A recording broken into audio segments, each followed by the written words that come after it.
Hello student, मैं प्रभात sir आप सभी का वेलकम करता हूं एक और नए वीडियो में। और आज मैं बताऊंगा आपको क्लास 10 का चैप्टर 7 कोऑर्डिनेट ज्योमेट्री एक्सरसाइज है 7.2। तो चलिए स्टार्ट करते हैं। क्वेश्चन नंबर 9 है, find the coordinate of the points which divides the. एक लाइन दी गई है ए बी, ये पॉइंट हो गया ए और ये हो गया बी। इसे हमें टोटल 4 इक्वल पार्ट्स में बांटना है। ठीक है, इसको और थोड़ा बड़ा कर लेते हैं। इसको हमें टोटल 4 इक्वल पार्ट्स में बांटना है। ये होगा total 4 equal parts, 1 2 3 4। 4 equal parts में हमने इसको बांट दिया। अब जितने भी पॉइंट बने हैं नए वाले, इनका हमें कोऑर्डिनेट बताना है। इसको हमने मान लिया P, ये Q, ये R। इन सभी का कोऑर्डिनेट हमें बताना है। ठीक है, A का कोऑर्डिनेट दिया गया है -2 और 2, और B का कोऑर्डिनेट है 2 और 8। ठीक है, A और B का कोऑर्डिनेट दिया गया है, बाकी सबका कोऑर्डिनेट पूछा गया है। तो Q जो होगा, अगर ये चारों के चारों पार्ट क्या हैं, इक्वल हैं, तो Q क्या होगा, इनका मिड पॉइंट होगा। AB का मिड पॉइंट होगा Q, तो लिख देंगे Q is a mid point of AB। AB का मिड पॉइंट होगा Q।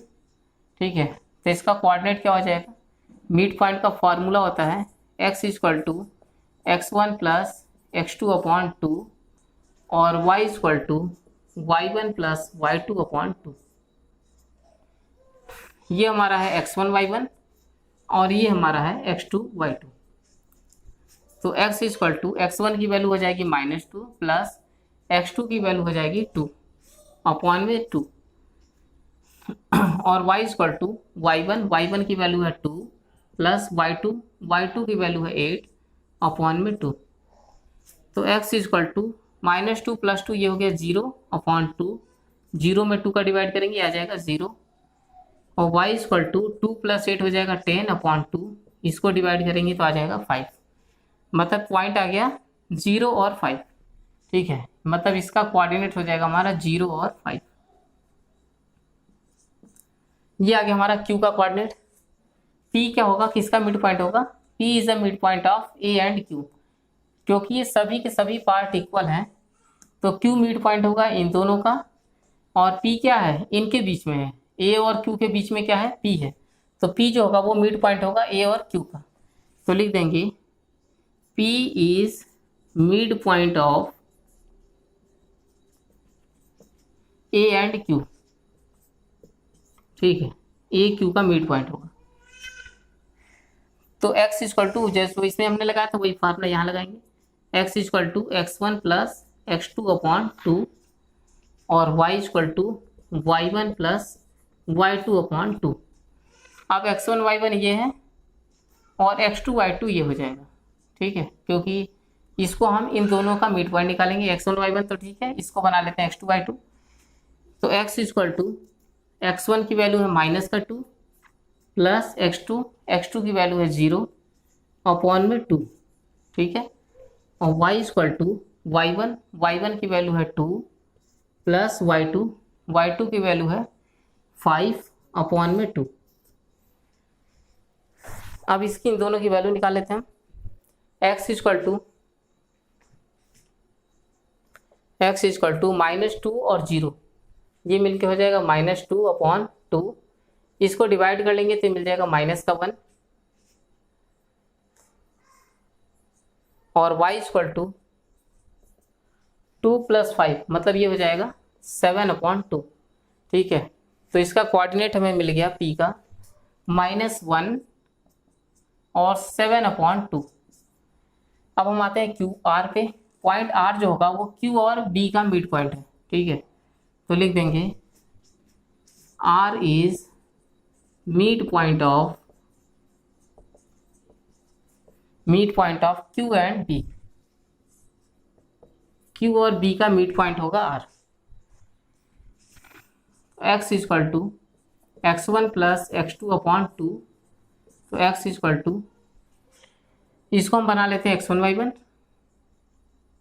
और ये हमारा x2 y2 है। ठीक है, तो x1 की वैल्यू हो जाएगी 0 और x2 की वैल्यू हो जाएगी 2 अपॉन में 2।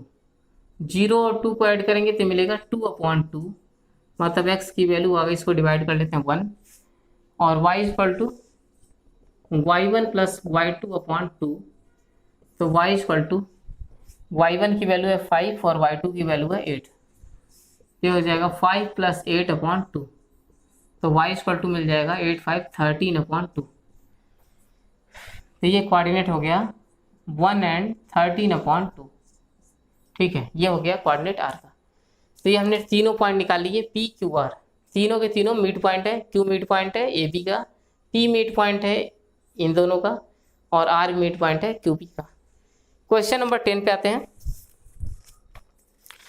क्वेश्चन 10 दिया गया है, एक रोम्बस है,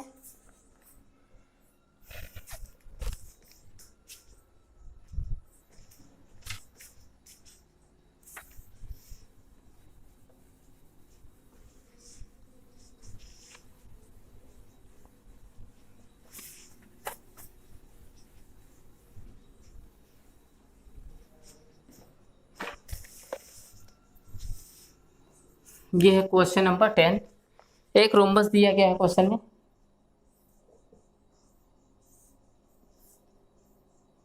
रोम्बस का मतलब होता है जिसके चारों के चारों साइड इक्वल होते हैं। जैसे स्क्वायर में चारों साइड इक्वल होते हैं, उसी तरह से रोम्बस में भी चारों साइड इक्वल होते हैं। स्क्वायर में सभी के सभी 90 बनते हैं, लेकिन यहाँ पे 90 नहीं बनते। ठीक है, इसके भी चारों के चारों साइड इक्वल है। अब इनका कोऑर्डिनेट देख लीजिए। कोऑर्डिनेट दिया गया इसका 3 0 4 5 -1 और 4,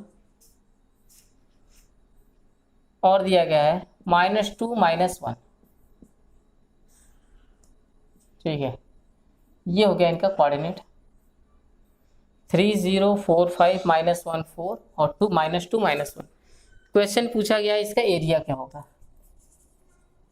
ठीक है, तो सबसे पहले हम इसका निकाल लेते हैं डायगोनल। ये दोनों डायगोनल निकाल लेते हैं पहले, मतलब पहले निकाल लेते हैं AC की वैल्यू। तो AC इक्वल टू हो जाएगा रूट में x2 - x1 का स्क्वायर प्लस y2 - y1 का स्क्वायर। इसको बना लेते हैं x1 y1, और ये मान लेते हैं कि x2 y2 है। तो AC इक्वल टू रूट में x2 की वैल्यू है -1 माइनस x1 की वैल्यू है 3 स्क्वायर प्लस y2 की वैल्यू है 4 माइनस y1 की वैल्यू है 0, इसका स्क्वायर। AC इक्वल टू -1 - 3 ये हो गया -4 का स्क्वायर प्लस 4 - 0 ये मिल जाएगा 4 का स्क्वायर, -4 का स्क्वायर करेंगे मिलेगा 16, और ये 4 का स्क्वायर करेंगे तो भी मिलेगा 16। ये हो जाएगा हमारा रूट का 32। ठीक है, रूट का 32, इसको हम क्या लिख सकते हैं, इसका फैक्टर करेंगे तो मिलेगा 4 × 2। ठीक है, तो 2 का पेयर बन के 4 का पेयर बन गया, इसको बाहर निकाल लेते हैं और रूट के अंदर बचेगा 2।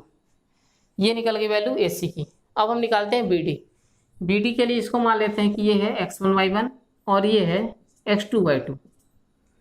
फार्मूला सेम लगाएंगे, तो BD इक्वल टू हो जाएगा रूट में x2 - x1 का स्क्वायर, मतलब x2 की वैल्यू है -2 माइनस x1 की वैल्यू है 4, इसका स्क्वायर प्लस y2 क्या हो जाएगा -1 माइनस y1 क्या है 5 है। ये हो गया BD इक्वल टू रूट में -2 - 4 करेंगे, ये हो जाएगा -6 का स्क्वायर प्लस -1 - 5 ये हो जाएगा -6 का स्क्वायर। अब हम निकाल लेते हैं BD की value.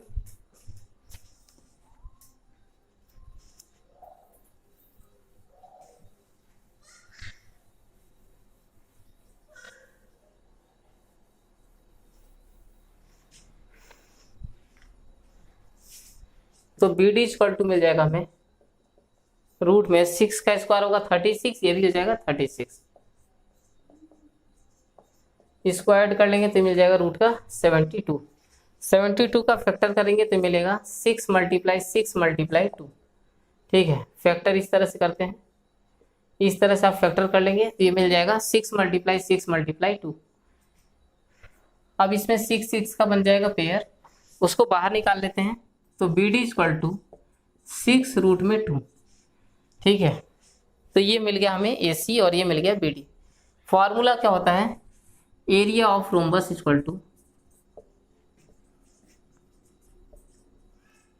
1/2 d1 into d2। 1/2 diagonal का मल्टीप्लाई, प्रोडक्ट ऑफ डायगोनल, मतलब इसमें डायगोनल क्या है, ए सी है और बी डी है, तो 1/2 मल्टीप्लाई ए C multiply B D, diagonal का मल्टीप्लीकेशन। ये हो गया 1/2, ए सी की वैल्यू आई है 4√2 और बी डी की वैल्यू है 6√2। ये है 1/2 मल्टीप्लाई 4 मल्टीप्लाई 6 मल्टीप्लाई √2 का √2 में करेंगे, ये मिल जाएगा 2। ठीक है, ये 1/2, ये 4 है, ये 6 है, √2 का √2 में किया तो मिल गया 2। ये 2 से 2 कैंसिल हो जाएगा, 4 6 24। ठीक है, ये हो गया क्वेश्चन नंबर 10। तो इस वीडियो में इतना ही। अगर वीडियो पसंद आया तो प्लीज़ चैनल को सब्सक्राइब करके वीडियो को लाइक करिए और चैनल के अंदर प्लेलिस्ट बना हुआ है, एक बार जाके जरूर विजिट करिए। अब मिलेंगे हम नेक्स्ट क्लास में। Thanks for watching and take care.